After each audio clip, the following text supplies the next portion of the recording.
In my previous video, I discussed what I consider to be the two most prolific engineers in gaming, from Team Fortress 2 and Deep Rock Galactic.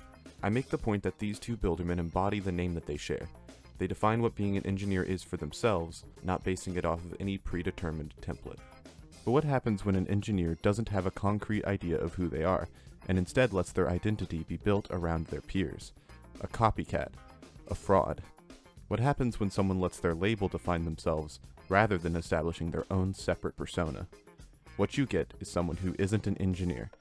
Not in name, not in style, and not in trade. What you get is... Everyone's a critic.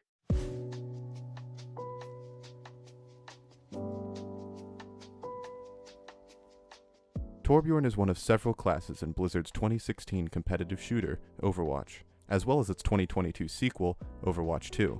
Furthermore, his identity is almost entirely wrapped up in his most notable predecessor, while being entirely outdone by the engineering dwarf that followed his introduction. Like TF2's engineer that came before him, Torbjorn is a defensively inclined class in a PvP game with a buildable sentry, a metal tool that he uses to repair the damage done to his sentry, a burst damage option for defending himself at close range, and a precision weapon to get kills at mid-range. Like Deep Rock Galactic's engineer that came after him, he's a dwarf. Rock and stone! However, unlike DRG's engineer, Torbjorn's design feels much less independent from his TF2 counterpart.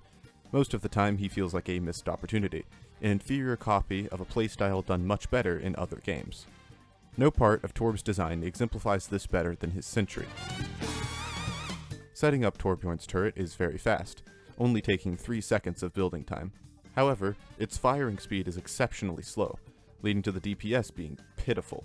While TF2's engineer has a sentry that can centralize the enemy's offense, forcing the opposing team to use a concentrated push in order to take it down, Torbjorn's sentry can often be outright ignored.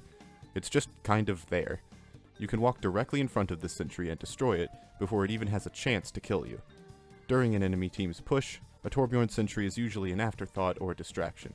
Certainly not the biggest threat in a video game with Junker Queen, Hanzo, and Mercy as playable characters. If you try and play Torbjorn passively, like TF2's engineer might play, you will have little to no effect on the game itself, and your sentry will often be destroyed before taking even half the health of any enemy it targets. As a thoughtful engineer with a focus on planning, Torbjorn fails immensely. One might retort with the idea that Torbjorn is meant to be played more actively. You're supposed to focus on supplying your team cover fire and offensive support while constantly moving around the battlefield, never staying in one place for too long, similar to DRG's engineer.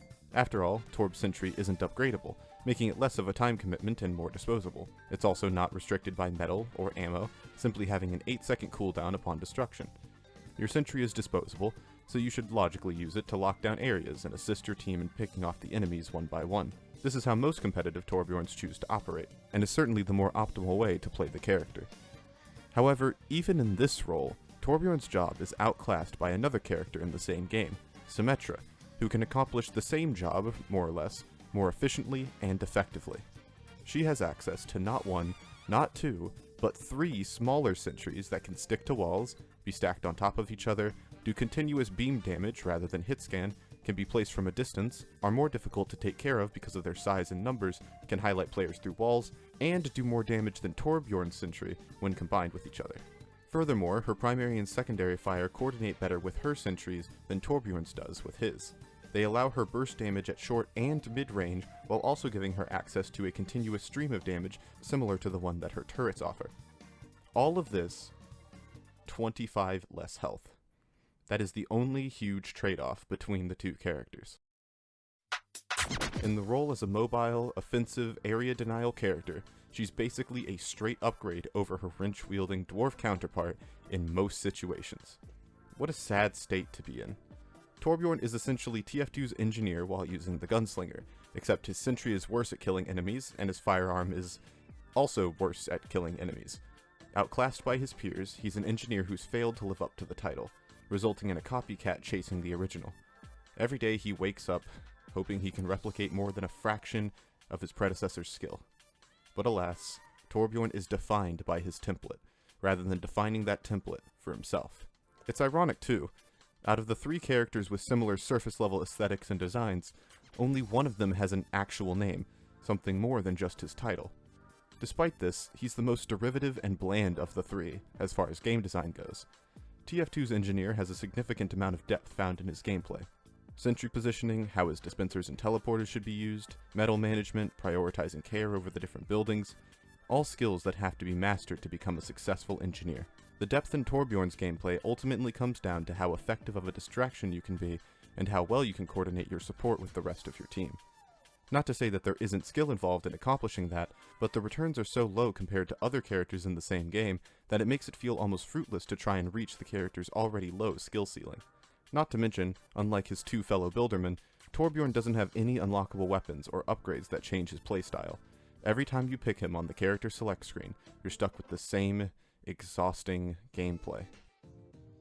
This character screams wasted potential. Torbjorn could have been an alternative option between the naturally passive and defensive playstyle of TF2's engineer and Deep Rock Galactic's more active and aggressive version of the same thing.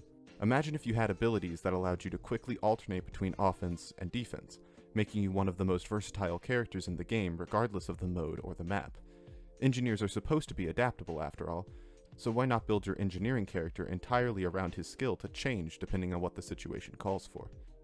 One of your abilities could be to prompt your sentry to fire a laser straight forward, doing massive damage to everyone it hits. As a cost, it leaves your sentry completely deactivated for 3 to 5 seconds, resulting in sacrificing defense for offense. Or, one of your abilities could be a toggleable shield that slows your sentry's fire rate at the cost of increased defense against enemy fire. If you really wanted to go crazy, bring back the armor packs he had when he was first introduced that he used to give to teammates, and gear him toward a more supportive role. Allow him to use the armor pack on his sentry as well, that way he has to choose between supporting his team or his buildings, which, with some development, could result in much more interesting and mechanically deep gameplay. This character would benefit from anything dynamic that could breathe new life into this watered-down, neutered recreation of an original classic design. But as is, Torbjorn is fundamentally fractured, easily replaceable even in the game he stands alone in, unable to outperform his much older brother, and easily surpassed by his prodigious younger sibling. He's the awkward middle child of gaming's short-tempered engineering builderman. Unable to emulate what made his brethren so beloved, he sits complacent with his only friend, a sentry by his side. And like his sentry, he is a faulty construction of the architect's most prized blueprint, mistranslated and misunderstood. An engineer by occupation only, not deserving of the title. He is known only as Torbjorn.